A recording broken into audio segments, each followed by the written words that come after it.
There they are, and there they'll stay. বিখ্যাত classic চলচ্চিত্র the wizard of the ওজের অভিনেত্রী জুডি গার্ল্যান্ডের জাদুকরি জুতা বলে কথা। 1939 সালে জুডির পায়ের সেই লাল জুতা জোড়ার দাম 335 কোটি টাকা। বিবিসির প্রতিবেদনে বলা হয়েছে, শনিবার 7 ডিসেম্বর যুক্তরাষ্ট্রে এক নিলামে জুডি গার্ল্যান্ডের সেই জুতা জোড়া বিক্রি হয়েছে $2 কোটি 80 লাখ।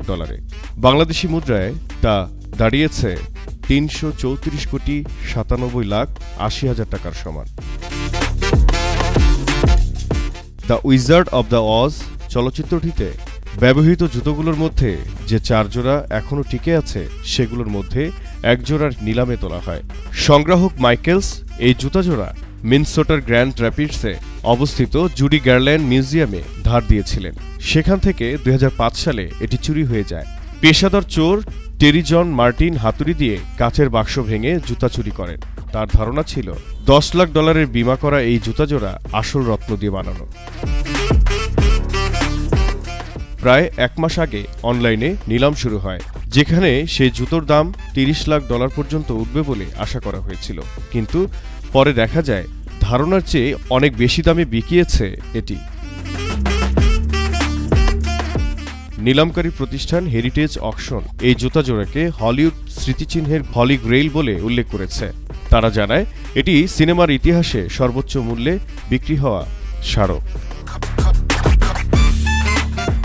কাকতালীয়ভাবে দ্য উইজার্ড অব ওজের প্রিকুয়েল উইকেটস সাম্প্রতিক সময়ে মুক্তি পায়। সবকিছু মিলিয়ে তাই পুরনো দিনের সেই বিখ্যাত চলচ্চিত্রটির প্রতি মানুষের নতুন করে আগ্রহ নিয়েছে।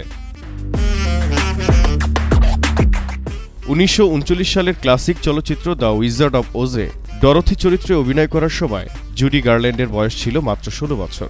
প্রখ্যাত মিডিয়া আউটলেট ভ্যারাইটি এই সিনেমাকে তাদের প্রথম 100 সেরা সিনেমা তালিকায় 2য় স্থানে রেখেছে।